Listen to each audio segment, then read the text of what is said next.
Bapak Ibu jamaah takziah yang berbahagia, kita bincang-bincang kurang lebih 10-15 menit sekaligus menghibur keluarga yang berduka.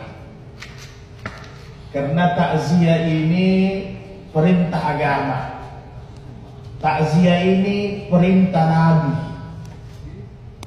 Takziah dari asal kata bahasa Arab al-aza, ini masdar. Takziah menghibur, al-aza sabar, takziah menyabarkan. Kenapa? Karena yang namanya manusia biasanya lemah. Kenapa dia lemah? Kadang ada cobaan, kadang ada musibah. Salah satu musibah dalam ayat adalah al-maut, kematian orang yang kita cintai. Dan fitrah manusia ketika ditimpa musibah kematian pasti sedih. Makanya ketika anak-anaknya Nabi Ibrahim mati, anaknya Nabi Ibrahim terlihat menangis. Makutana sahabat bertanya para sahabat, kenapa engkau menangis ya Rasul? Bukankah engkau selalu memberitahu kepada kami sabar, sabar? Maka Rasulullah menjawab bahwa air mata ini adalah air mata kasih sayang, air mata rahmat. Itu fitrah. Jadi kalau ada orang yang meninggal kita ketawa-ketawa dipertanyakan itu. Jadi kalau ada istri ketawa suaminya meninggal, berarti ada cadangannya itu. Begitu sebaliknya. Tidak sama kalau Imam Abu Hanifah, beda. Imam Abu Hanifah istrinya meninggal pagi, akad nikah ketika sore hari, kawin kembali. Ditanya kenapa sih? Karena saya takut nanti tiba-tiba nyawa saya dicabut, saya meninggal dalam keadaan bujang lagi. Begitu kira-kira alasannya jelas.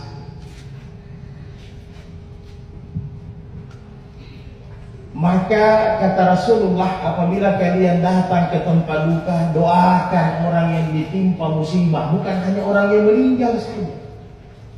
Dalam hadis sahih Bukhari Muslim, Nabi jelaskan, a'zama ajrakum.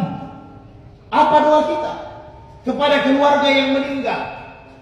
Semoga dengan musibah ini engkau mendapatkan pahala yang besar. Sebagaimana Allah janjikan, orang yang ditimpa musibah, as-sabru sadmatan ula, sabar itu dalam pukulan yang pertama langsung istighraja, inna lillahi wa inna ilaihi raji'un.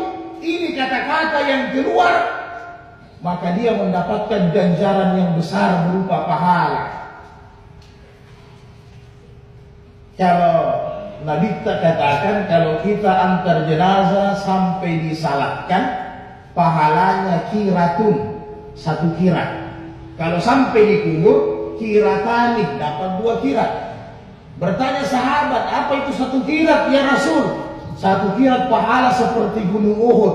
Ditangsirkan karena waktu itu di Madinah gunung yang tertinggi Uhud. Jadi bayangkan bagaimana besar pahalanya, kalau uang triliunan kalau setinggi gunung Uhud. Itu masih yang antar jenazah, masih yang salatkan jenazah. Bagaimana keluarga yang ditimpa musibah, tentunya pahalanya besar daripada itu. Sampai-sampai kata Rasulullah dalam hadis sahih, Baitul Hamdi, nanti dibangunkan dia satu istana yang besar di sorga yang diberi nama dengan Baitul Hamdi, rumah istana orang yang memuji Allah. Kenapa? Ketika ditimpa musibah dia sabar, dia kembalikan ini semua datangnya dari Allah, pasti akan kembali kepada Allah. Maka sudah ada tempatnya di sana nanti di hari kemudian, istana yang besar. Untuk dapat rumah saja di dunia susah Bapak Ibu. Kadang kita harus menghadap KPR BTN, kredit lagi sampai 20 tahun, seolah-olah kita yakin umur kita panjang untuk dapat satu rumah. Masih ada pertentangan juga, riba atau tidak. Nah, kira-kira begitu. Tapi ini dengan sabar dapat musibah, sudah dapat istana yang besar nanti di surga. Dan ini pasti keluarga yang berduka akan dapatkan ini. Yang kedua, perintah Nabi kita menghibur orang yang berduka. Wa ahsana azaakum, Semoga duka ini menjadi hiburan bagi kalian, tidak berlarut-larut. Sedih boleh, menangis boleh, tapi aja kita kelupa. Karena biasa ada orang ditimpa musibah, tak kelupa disebabkan Allah Ta'ala, lalu lupa di sempadannya. Karena sedih-sedih tinggal sembahyangnya. Saking sedihnya semua sembahyang dilupakan, kewajiban-kewajiban dilupakan. Alasan apa? Saya lagi sedih. Ini yang sedih yang tidak baik. Makanya kita doakan semoga kesedihan mereka menjadi hiburan yang baik. Justru dengan adanya musibah keluarga yang ditinggalkan, kita menjadi dekat dengan Allah Ta'ala. Kenapa harus menjadi dekat? Itu ibrah, pelajaran. Kalau orang tuaku juga meninggal, ambokku, indokku mati, berarti saya juga akan seperti ini juga. Saya juga akan mati seperti ini. Harusnya tambah semangat. Kita buat persiapan, bukan sedih yang menyebabkan kita banyak meninggalkan perintah Allah. Makanya kalau dalam hadis dijelaskan, wasakkal juyuba, jangan cari-cari muka sape-sape. Wada'at dah jahiliyah, gora-gora tuh menangis aja kok gora. Boleh menangis air mata silahkan, tapi jangan kok gora, apalagi gora-gora makanya gora. Embok mati di kapan mereka. Ini sudah syirik. Siapa yang kasih makan kita? Allah. Silakan menangis, tapi jangan digora-gora. Begitu juga kata Nabi. Jangan tampar-tampar. Wadarabal juyudah. Jangan ditampar-tampar muka, ditampar-tampar, dipukul-pukul badan, berjoget-joget, berteriak. Tidak bisa. Kalau lagi sedih, ambil air sembahyang, doakan orang tua. Kira-kira begitu. Kemudian yang ketiga, untuk mayit. Jadi untuk mayit satu saja. Untuk keluarga yang berduka itu dua. Maka untuk mayit, wa ghafara limaitikum, semoga keluargamu yang meninggal, keluargamu yang mati, Allah ampuni semua dosa-dosanya. Nah, ini tujuan kita datang bertakziah. Tujuan kita datang bertakziah menghibur keluarga yang berduka, sekaligus mendoakan almarhumah, semoga di sana tempatnya itu luas. Semoga di sana tempatnya itu terang. Walaupun tidak ada bawa lampu, walaupun hanya 2 meter persegi itu lubang, tapi dengan doa kita dan amal-amal saleh almarhumah, insya Allah surga itu menjadi luas, surga itu menjadi teman. Ada teman tidak sunyi, surga itu menjadi terang dengan amal-amal saleh dan doa-doa kita orang yang hidup. Maka Bapak dan Ibu sekalian yang berbahagia, karena pasti semua kita yang hadir di tempat ini tanpa terkecuali, siapa saja pasti akan menuju ke sana. Karena al-maut babul akhirah. Maka Nabi tak kematian itu pintunya akhirat. Jadi memang orang harus mati dulu baru pindah. Dan semua kita ini pasti akan mati tanpa terkecuali. Tapi mudah-mudahan saya di belakang. Pak dokter juga saya lihat makin sehat, luar biasa. Tidak ada yang tidak bisa masuk itu pintu kematian. Semua kita lewati. Makanya orang tasawuf bilang, sebenarnya orang yang mati tadinya mati. Hanya apa? Pindah alam. Kalau secara syariat, kematian itu keluarnya roh dari jasad. Sudah selesai kontraknya, MOU-nya antara tubuh, raga ini dengan roh yang Allah masukkan, sudah selesai kontraknya. Maka dia keluar. Disambung kontrak di mana? Disambung kontraknya di alam barzakh. Kembalinya ini jasad, karena memang jasad ini asalnya tanah, maka roh itu yang naik ke hadapan Allah Subhanahu wa taala, kecuali roh-roh yang banyak masalahnya. Nah itulah. Tapi bukan gentayangan. Karena dalam Islam tidak ada gentayangan. Hanya biasa ada yang banyak masalahnya. Satu, saya ringkas. Mati bunuh diri. Nabi tidak salahkan. Walaupun secara akidah ajalnya pasti mati pada saat itu, tetapi dia menentang Allah, mendahului. Yang kedua, nah ini juga bahaya ini. Matinya orang-orang berutang. Ini agak tersendat-sendat. Nabi bilang bainas samawati wa ard. Biasanya rohnya pelan-pelan naik. Orang berutang tidak juga disembahyangkan Nabi. Nabi suruh saja sama sahabat. Begitu juga orang yang bunuh diri. Nah, ini hati-hati utang, Pak. Ya syukur-syukur kalau ASN ada kontraknya, tanda tangan, kalau meninggal asuransi bayar, alhamdulillah. Tapi kita yang swasta hati-hati. Karena biasa orang tua meninggal, ahli waris sudah rebutan harta, saya rumah sana, saya kendaraan sana, saya punya ini, dia tidak tahu, mega indra rampona. Selesaikan dulu utangnya orang tua. Kita ahli waris bukan hanya ambil harta, tapi warisi juga utangnya kalau dia tinggalkan utang. Itu maksudnya. Jadi hati-hati, jangan terlalu banyak utang. Karena sekarang kalau sudah tanggal merah biasa ibu-ibu kesian pusing. Siapkan amplop banyak-banyak. Uang kesehatan, uang rumah tangga, uang sekolah. Yang paling banyak biasa koperasi, finansial, KPR, BTR. Ujung-ujung tinggal satu lembar yang tinggal.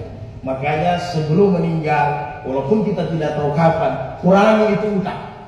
Jangan terlalu banyak utang. Karena ini utang prinsipnya menurut ahli ekonomi, menurut ahli Islam juga. Kalau sudah biasa kita berutang, biar cukup. Memang sudah kebiasaan berutang terus. Saya pernah dapatkan juga sahabat, senangnya alhamdulillah abah, senang sekali saya rasa. Kenapa Pak?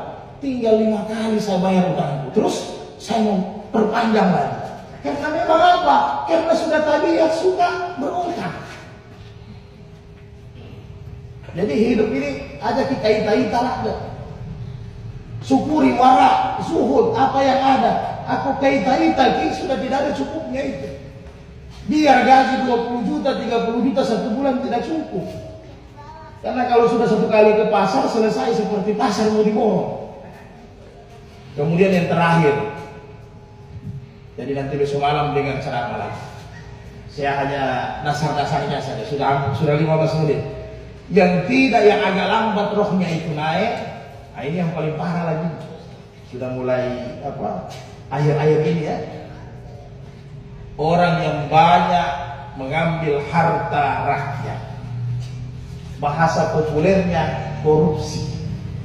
Bahasa sadisnya pencuri, perampok, panga, kira-kira begitu, pacorok, sama semua.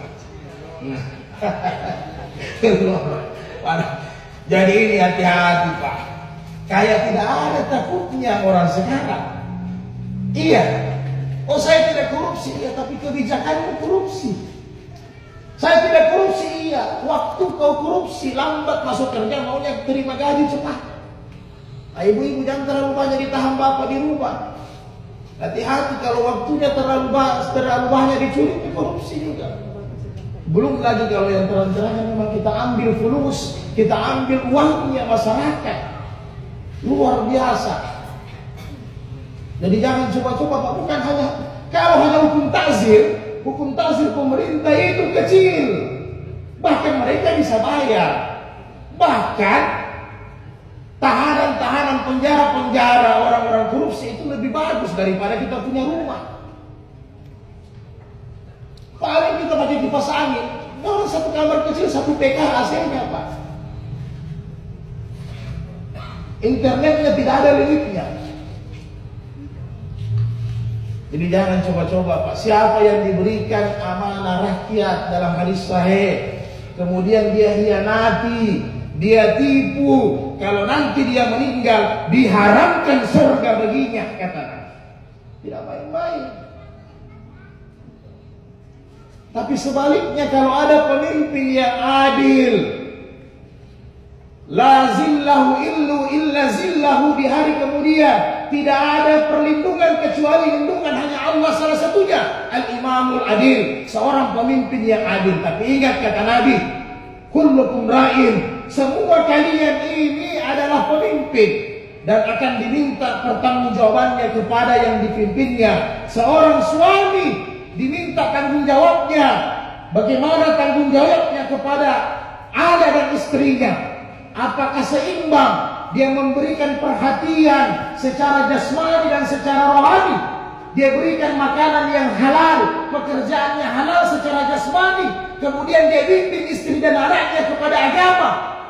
Karena sekarang ini kita mampu anak-anak ulang tahun, padahal tidak dianjurkan kita ulang tahun, diberikan mobil, dikasih kunci, berikan motor, berikan rumah. Tapi anak-anak lupa sembahyang, tidak pernah kita kasih ingat, nak, bagaimana sembahyang. Sesibuk-sibuk kau di tempat pekerjaan, jangan lupakan sempadamu. Tidak pernah kita didik. Anak perempuan kita tidak pernah kita didik mana itu batasan-batasan aurat. Tidak pernah kita memberikan peringatan kepada mereka. Mampu kita berikan mereka ratusan juta setiap bulan. Kita hidupkan mereka sampai besar. Tapi pendidikan agama nol besar. Hati-hati kita semua ditanggung jawab di hari kemudian. Begitu juga kata Nabi, seorang istri nanti diminta pertanggungjawabannya. Bagaimana dia memanage rumah tangganya dengan sebaik-baiknya. Jangan nanti istri satu minggu, ibu-ibu lebih banyak yang minta maaf yang pedagang, lebih banyak Mas Joko, lebih banyak nasi padang. Apalagi sekarang banyak yang 10 ribuan. Tidak mau lagi manasu. Hati-hati ibu-ibu, tidak mau lagi cuci pakaian.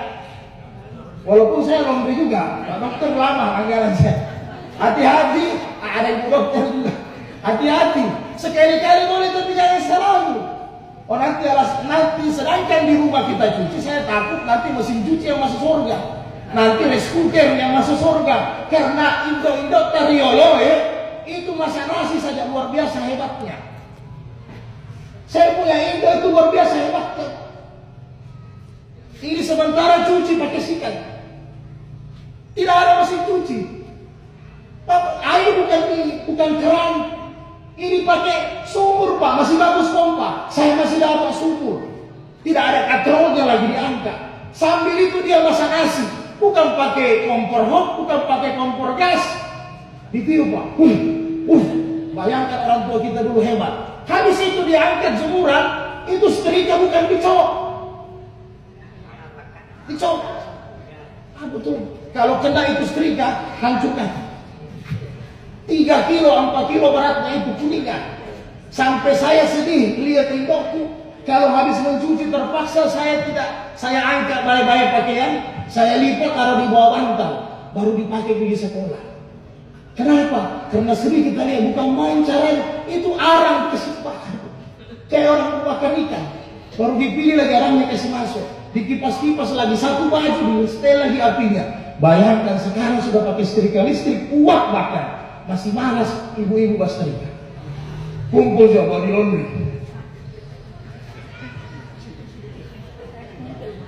Bapak dan ibu sekalian yang berbahagia, demikianlah mudah-mudahan keluarga yang ditinggal bisa terhibur. Utamanya anak-anaknya. Apakah orang meninggal amalnya habis? Apakah selesai? Tidak. Panjang pembahasan lagi, tapi yang jelas tidak selesai. Karena amal jariah tetap ada. Amal jariah yang paling besar, amal jariah yang paling efektif untuk orang yang meninggal adalah doa dari anak-anak yang saleh.